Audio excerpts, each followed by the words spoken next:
Rock, paper, scissors. A simple hand game dating back to the Han Dynasty of Imperial China. It is a decisive game between two players, with the only outcomes being win, lose, or draw.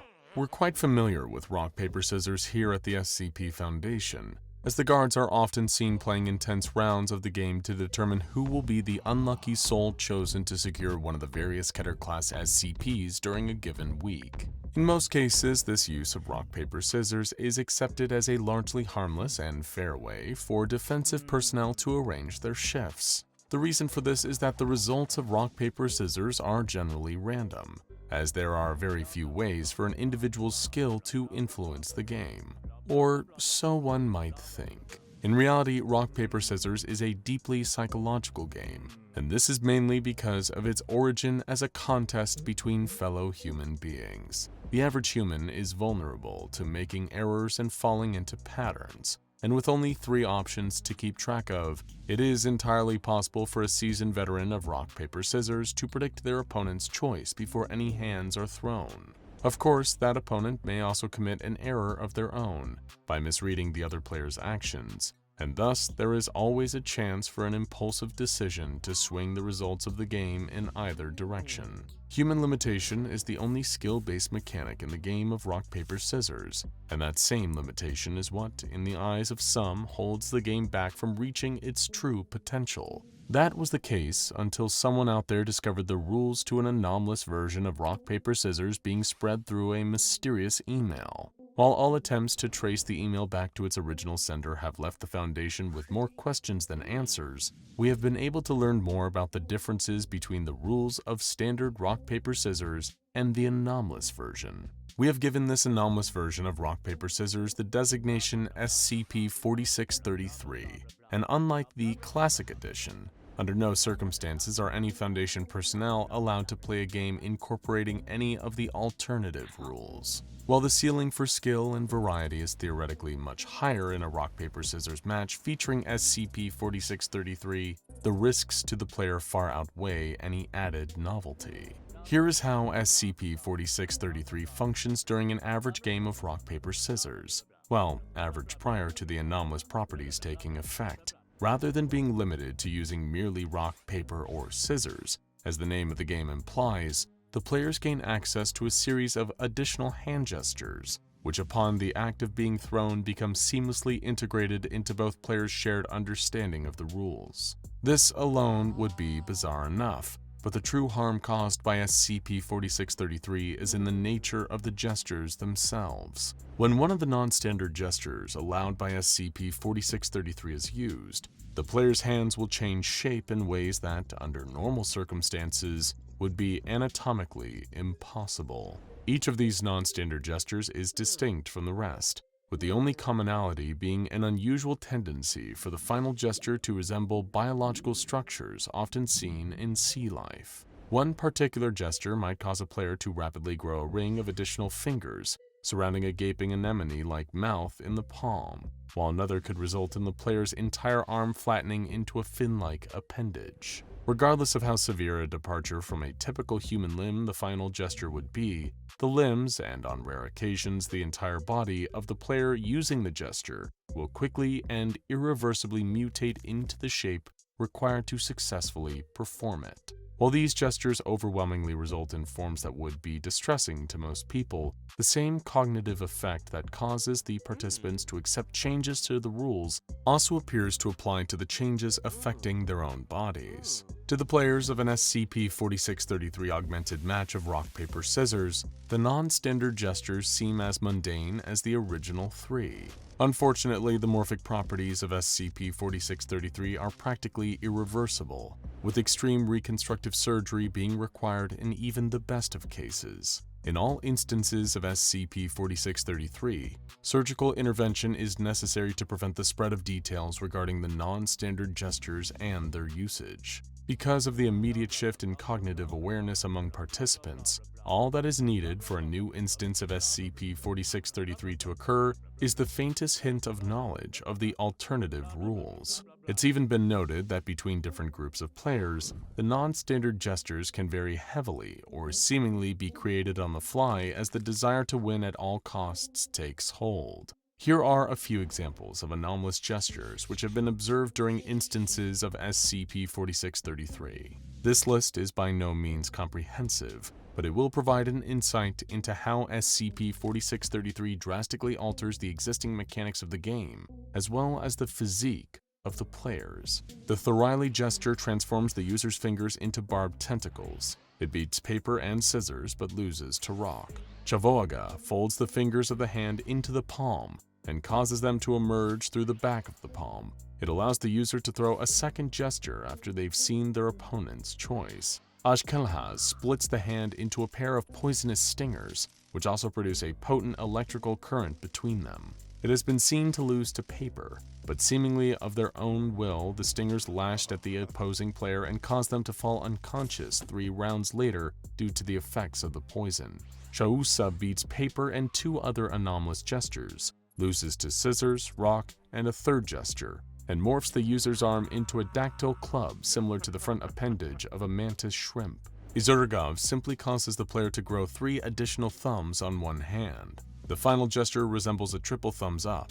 Izurgov has not been seen to beat any gestures, and the player who uses it always seems to go on to lose the match. Pagakmar causes the middle and ring to recede into the hand, while the pointer and pinky fingers extend to resemble the eye stalks of a snail or slug. The rest of the hand also becomes coated in a thin layer of slime which continues to secrete from within. Pagakmar beats scissors and paper, but loses to rock and another anomalous gesture known as Vayanjek. Incidentally, Vayanjek causes the arm of the player using it to elongate into a worm-like tube that periodically spews a gout of salt water on the opponent. When Vayanjek was seen beating Pagakmar, the salt water appeared to have some adverse effect on the latter gesture, causing the eye stalks to droop and the hand to shrivel until it was half its original size. Another anomalous gesture is Grazathrog, recognized by the skin, muscle, and veins of the hand turning translucent, revealing a pulsing red organ in the interior of the palm. Once Grazathrog has been thrown, the player who used it may call out the name of one other gesture, which can no longer be used in the current match. The Ukayag gesture is a bit deceptive, as it resembles rock when first thrown but gradually causes the hand to condense into a lump of inert material, not dissimilar to actual igneous rock. The knuckles as well begin to exude a superheated mineral substance similar to molten lava. Ukayag exclusively beats paper and appears to lose to everything else. Many of the gestures on record have no known name, but their function within SCP-4633's altered rules is clear from the context in which they were used. Such is the case with one anomalous gesture, which caused most of the player's hand to withdraw into a siphon-like opening at their wrist before the very same orifice shot out a stream of ink into the opposing player's eyes. While there was no lasting harm done to the opponent by this gesture, the ink did cause temporary blindness, which persisted until they were defeated by way of their rock losing to paper. Another unknown gesture has been seen beating both Izurgav and Ukayag. This gesture makes the player's hand resemble the crest and gas-filled body of a Pacific man-o'-war. These examples are only scraping the surface of the seemingly endless possibilities that SCP-4633 has to offer. As you can see, the anomalous hand gestures can be just as dangerous within the game itself as the permanent changes they invoke in the user. While the Foundation has done its best to contain all information surrounding SCP-4633, there have been clear efforts by several unknown groups to push the game into continued usage. Over the past 3 decades, instances of SCP-4633 have seen increasing popularity in the world of high-stakes gambling. Perhaps it is because of the inherent thrill of watching 2 opponents trying to strategically outwit each other with a countless number of non-standard gestures, but more likely, it is part of the anomalous effect of SCP-4633 that the game would appeal to those desperate to risk everything on the slim chance of victory. This neatly brings us to the SCP-4633 related incident which occurred aboard the private ocean liner known as the SS Fateful Emma. Before the incident, the Fateful Emma would sail into international waters twice a year. Each time it would bring along a new group of passengers, seemingly selected from the underprivileged and downcast sector of society. A great many of these passengers were convicts with repeat violent offenses chosen from supermax facilities the world over. The process by which these inmates were chosen for a voyage aboard the ship was not dissimilar from the methods the Foundation uses to acquire new Class D personnel. Naturally, this was how the research team was able to be tipped off about the fateful Emma.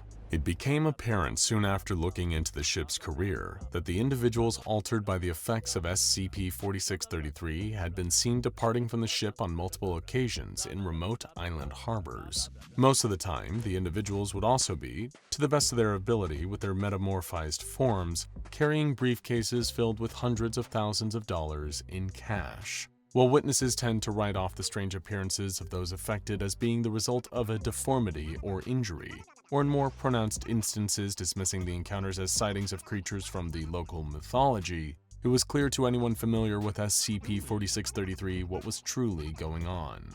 These passengers were being made to play pitched games of rock, paper, scissors featuring SCP-4633 for massive sums of wealth, and what was worse, the grand prize winners were seemingly being released back into civilization without the knowledge of law enforcement. Of course, what the Foundation was most concerned about was the potential for the large-scale leak of detailed information involving SCP-4633. It seemed that the Foundation's latest faceless enemy had revealed itself. Whatever wealthy group of individuals was pulling the strings behind the games aboard the SS Fateful Emma, it was very likely that the ship was also well protected by a private army of trained mercenaries. In a display of swift but necessary initiative, the Foundation assembled a brand new mobile task force to be dispatched onto the ocean liner. Mobile Task Force Row 52, with the fitting codename Rochambeau. The Mobile Task Force would board the vessel secretly and use whatever means necessary to prevent the spread of SCP-4633 and any evidence of the associated non-standard hand gestures. Before the fateful Emma's next voyage, the Foundation isolated the port where it would depart from and made sure that the MTF agents were in position. The operation was co-captained by Agent Dubois and Agent Zhang, both of whom prided themselves on having extraordinarily good luck. Agent Dubois would stealthily move the majority of the agents under his command into the cargo hold below deck and await Agent Zhang's signal. Agent Zhang himself would assume the name and identity of one of the criminal passengers, who was intercepted before boarding by the Mobile Task Force. The would-be participant was subsequently detained and brought into the Foundation as a Class D personnel. As the SS Fateful Emma began to leave the harbor, Agent Zhang joined the other passengers who had been gathered together in an enormous function hall. There was little indication of when the games would begin, and Zhang made an effort to keep a low profile until more information was available. Shortly after the ship had officially arrived in international waters, an eccentric man entered the room on a walkway that overlooked the rest of the passengers. He was flanked by a pair of armed bodyguards. It was plain from the man's style of dress and demeanor that he was both absurdly wealthy and completely out of his mind. He wore a pure white tuxedo and a scarf that seemed to have been made from the fur of a Siberian tiger. A pair of dark shades with sequin rims obscured his eyes from view, but by far the strangest aspect of the rich man was the fact that emerging from the wrist of his right arm was the eyeless head of a moray eel where his hand should be. The man spoke, addressing the entire room. "Welcome, passengers new and old, to the SS Fateful Emma. While you are aboard this ship, your fate is in your own hands. Over the next 24 hours, you will have the rare opportunity to play the greatest game of chance that humanity has ever known.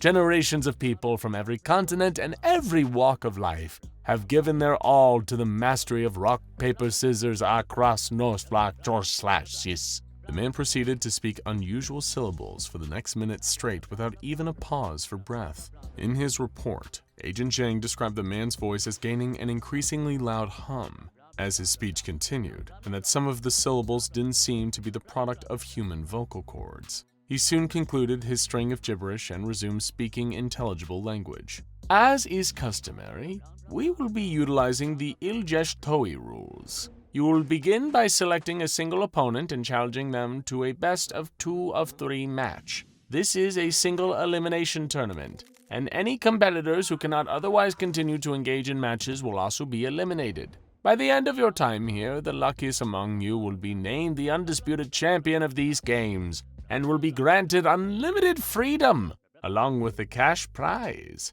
The rest of you will have to determine your own fates, for you all know what awaits you below. May your hands be ready, your minds be sharp, and remember, winning is everything.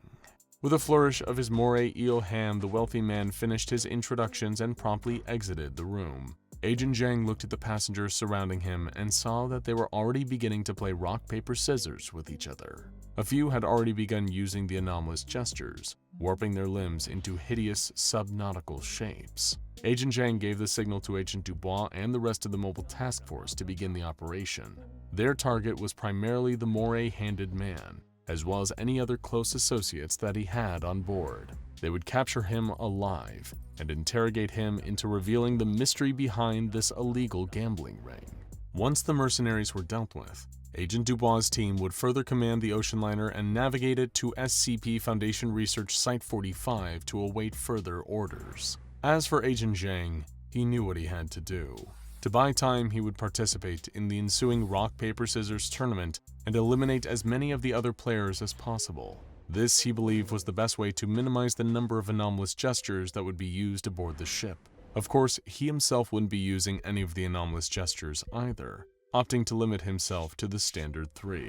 This could put him at a severe disadvantage over the course of the competition, but Agent Zhang knew better than to tempt fate. Still, being eliminated seemed like something he may want to avoid. Even though the consequences for elimination were left vague in the strange rich man's speech, he still didn't feel that it would be wise to put himself in a compromised position while aboard the fateful Emma. Bracing himself for the worst, Agent Zhang accepted the challenge of a nearby passenger. He was off to a promising start when he threw a scissors hand against his opponent's paper. Because the matches were best 2 out of 3, all he needed was to win one of the next 2 matches, and he'd survive this round. Then he saw the devious look on his opponent's face, and he knew that this match was about to get weird. Rather than admit defeat, Agent Zhang prepared to throw scissors again. The two challenged their hands, and just as Zhang had feared, his opponent threw an anomalous gesture. Almost instantly, the opponent's hand took on a multi-mouthed piscine form, which began to spit sharp teeth in Agent Zhang's direction.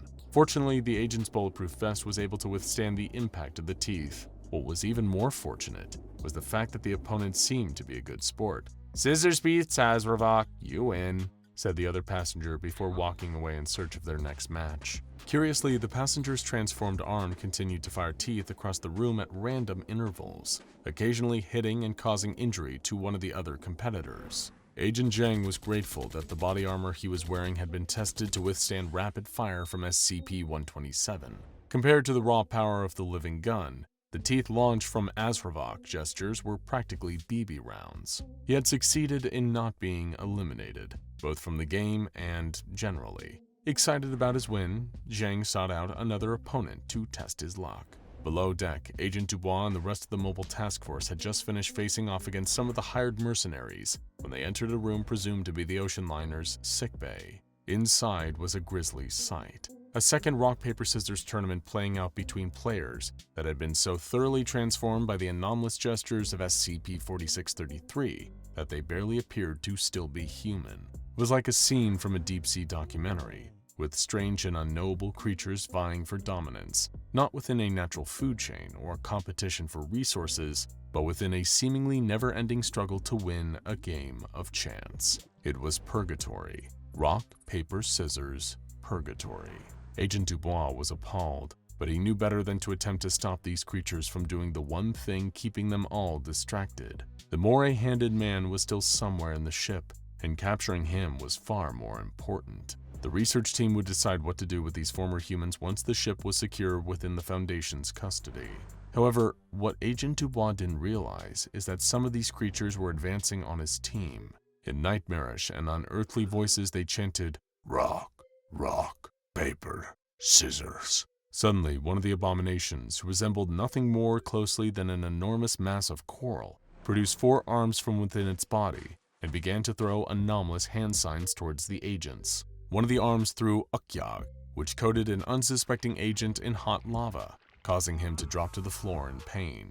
Panicked, Dubois ordered the task force to eliminate every living thing in the sickbay, although not in the sense of their tournament standing, of course. Meanwhile, Agent Zhang was on a win streak in the function hall. Through sheer luck and determination, he had managed to avoid elimination while eliminating several other passengers himself. He began to notice that those who were eliminated were quietly escorted away by the bouncers, seeming to have their anomalous changes treated. Now it was only down to 12 remaining passengers. Agent Zhang knew that it was only a matter of time before Dubois and his team took control of the ship, but feeling reckless, he challenged one of the remaining passengers. In that moment, something came over him, as if his determination to see the mission through was also compelling him to win at any cost. His opponent threw Pagakmar, and out of instinct, Zhang threw Vanyajek. The agent went on to win the entire tournament, but sadly, he was unable to collect the prize money, as during the skirmish below deck, the man with the moray hand had escaped with a small fortune in a high-speed submersible. His ultimate goals and the scope of the shadowy group he represented would remain unanswered for the time being. When the SS Fateful Emma finally arrived at Site 45, Agent Zhang came to his senses and realized that he had underestimated the cognitive side effects of SCP-4633. Due to the immediately recognizable anomalous state of both his arms, Agent Zhang was later contained on site with minimal security. It's believed that researchers are still searching for a method to reverse the effects. It just goes to show that winning isn't everything. Now go check out SCP-439 Bone Hive and SCP-3989 The Bone Orchard for more terrifying tales of body horror.